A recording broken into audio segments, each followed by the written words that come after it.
Hi guys, welcome to I React with Wilson. I am your host every day.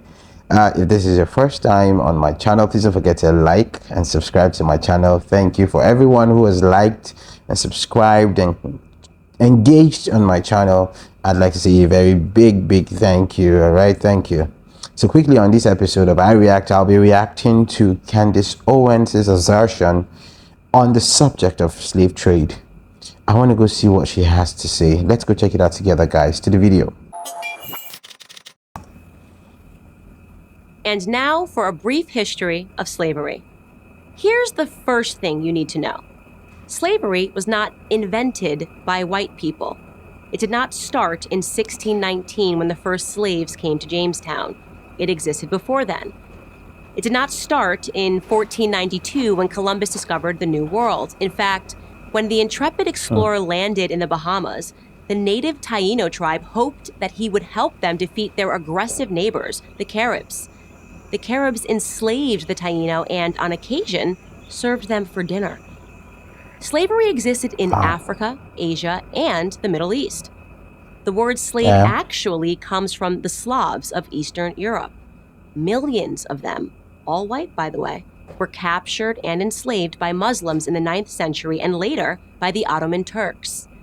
Slavery existed when the Roman Empire controlled the Mediterranean and most of Europe from the 1st through the 5th centuries.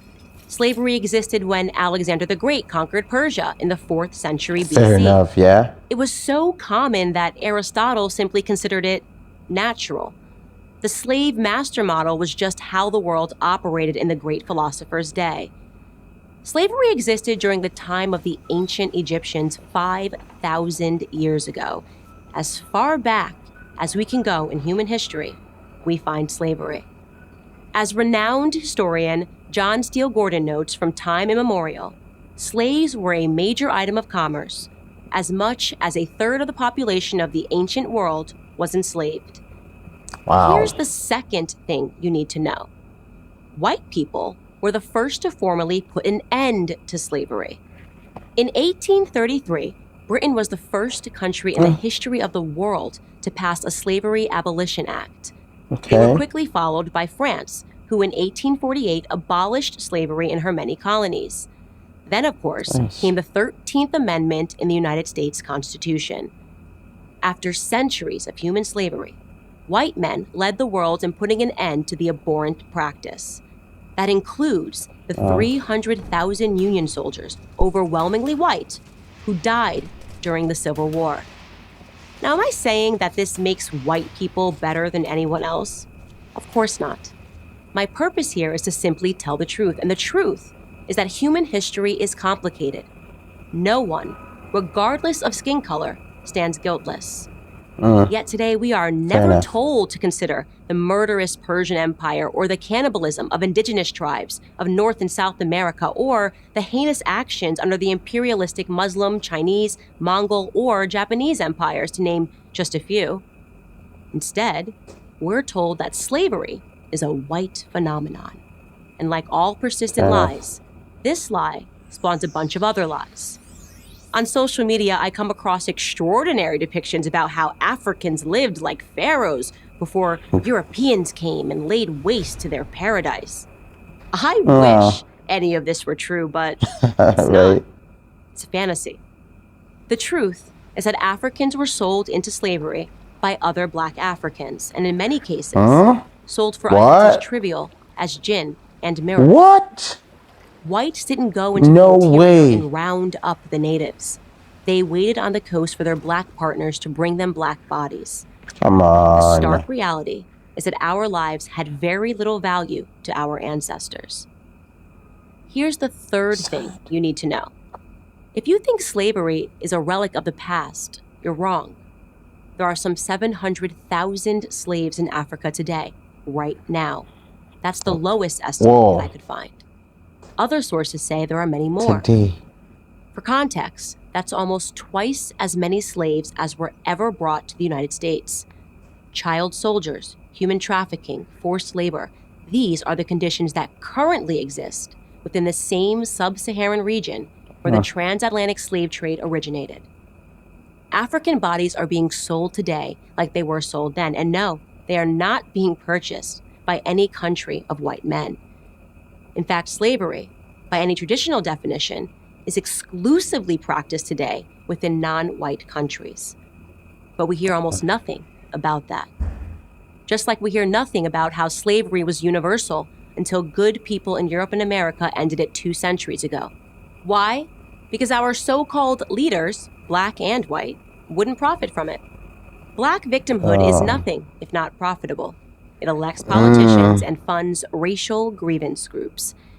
And if black Americans began to view themselves as partners in the American dream, if we embraced the patriotic spirit that holds all men are created equal, the patriotic spirit that is our real heritage, then the race hustlers would soon be out of business. And who wants that? I'm Candace Owens, author of Blackout for Prager University. Ugh. I feel so sad right now. That's really sad, really sad. This was very informative, and I'm hoping that everything she said is true. I'll do my research. I'll have to go look this up and just to be sure that everything she has said is right. I feel so heartbroken. So my brothers, my ancestors were sold for a bottle of gin and mirrors. No way. This is crazy. I'm trying to wrap my head around it. How would you sell a complete human being, flesh and blood like you, for a piece of mirror and a bottle of gin? Like, doesn't make sense. Was it that? How were they that daft? Were they that dumb? You're supposed to be smart, aren't? Ugh. And to think that they actually sold their kind for no matter what, it's just crazy. So for years we've been misinformed, we've been misguided about this whole, assuming everything she said is true. That is, if this is true, this should be taught in the schools. This is, the concept of slavery, of racism, these are very sensitive topics, because this affects our social lives. It affects arts, music, entertainment, sports. It affects almost every aspect of our lives. And so we should be educated as regards this concept from a tender age. We should learn this, we should know this, especially in my part of the world, where we're just told, we just go with the bandwagon with that information that the whites just come and forcefully take people, and but to know that our brothers sold their brothers, it's heartbreaking to know that your brother can actually look you in the face, put chains on your hand, and sell you for whatever. I'm sure with information like this, we'll be better guided as regards how to tackle the situation and bring a lasting solution to it. Yes, in recent years, going by what we were fed up until now, in recent years, we've made tremendous progress as regards this whole slave trade, racism thingy. We've made progress as regards, it's been reduced to a good level. However, like she said, if that statistics is right, 700,000 across Africa, boy, that's crazy. Something should be done about it. Something should be done about it. The government, you, and everyone has a role to play. And we must start now. For the future, for our kids, for our unborn kids, for their kids, for generations to come. Okay, guys, that'll be all for now. Thank you for joining me on the show. today. Don't forget to like, subscribe, and I'd like to know your thoughts as regards to what she said. Please put your thoughts in the comment section. I'd like to see what you think about this whole situation, about what she said. If you agree with her, if you have a contrary view, if you have an addition, just whatever, just put it. Thank you. Don't forget to like and subscribe. I'll see you in my next video. Peace.